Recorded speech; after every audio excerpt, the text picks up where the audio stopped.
ঢোলাহাটের ঘটনা অর্থাৎ পুলিশ কাস্টাডিতেই মারধর করে মৃত্যু হয়েছে যে অভিযোগ, সেই অভিযোগের ঘটনায় এবার ময়না তদন্ত দ্বিতীয়বার করার নির্দেশ দিয়েছে কলকাতা হাইকোর্ট। অর্ণবাংশু আমাদের প্রতিনিধি আমাদের সঙ্গে রয়েছেন, জানাচ্ছেন অর্ণবাংশু, কলকাতা হাইকোর্ট দ্বিতীয়বার ময়না তদন্তের নির্দেশ দিল কেন, কি গ্রাউন্ডে? দেখো, সেটা হচ্ছে যে কলকাতা হাইকোর্ট বলছে যে একজন চিকিৎসকের উপস্থিতিতেই পোস্টমর্টম হয়েছে।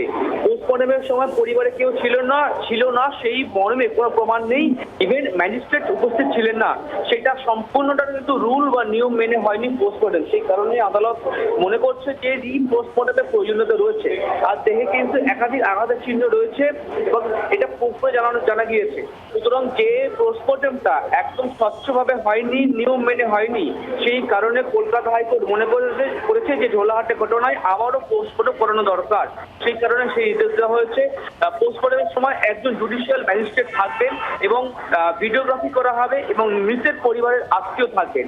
সব থেকে বড় কথা যে ইনভেস্টিগেশন চলছে, সেই ইনভেস্টিগেশনের সময় কিন্তু যে ওসির বিরুদ্ধে অভিযোগ, সেই ওসি কিন্তু ভাবতে পারবেন না কোনোভাবে তদন্তের মধ্যে। তাকে কিন্তু বাইরে থেকে তদন্ত করতে হবে, স্বচ্ছভাবে তদন্ত করতে হবে, এমনটা নির্দেশ দেওয়া রয়েছে। সুতরাং আগামী 22 তারিখ মামলা পরবর্তী শুনানি। আদালত এটাও বলেছে স্বচ্ছ এবং নিরপেক্ষ তদন্ত এবং বিচারের স্বার্থে এক্ষুনি সমস্ত তথ্য প্রমাণ সংগ্রহ করতে হবে।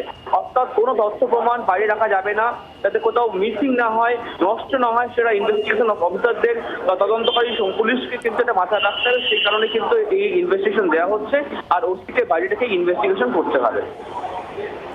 ধন্যবাদ অর্ণবাংশু আমাদের প্রতিনিধির সঙ্গে ছিলেন। মঙ্গলবার ধুন্ধুমার কাণ্ড বাধে সুন্দরবন পুলিশ জেলার ঢোলাহাট থানা চত্বরে, কারণ পুলিশের মারে মৃত্যু হয়েছে যুবকের, এই অভিযোগ তোলা হয়। তারপরেই আদালতের দ্বারস্থ এবং আদালত এই মুহূর্তে যে নির্দেশ দিয়েছে সেটা শুনলেন, দ্বিতীয়বার ময়না তদন্ত করতে হবে এই নির্দেশ দেওয়া হয়েছে। আগামীকাল ফের ময়না তদন্তের নির্দেশ বিচারপতি অমৃতা সিনহা দিয়েছেন এবং এক্ষেত্রে মারধর করা হয়, চোর সন্দেহে অভিযোগ ওঠে এবং সেই অভিযোগের পরেই পুলিশ গ্রেফতার করে এবং পুলিশের কাস্টাডিতেই বেধড়ক মারধর করার জন্য মৃত্যু হয়েছে এমনই অভিযোগ ওঠে। তারপরে আদালতের দ্বারস্থ এবং আদালতের দ্বিতীয়বার ময়না তদন্তের নির্দেশ। বাংলার আওয়াজ, বাঙালির আবেগ, জি 24 ঘন্টা।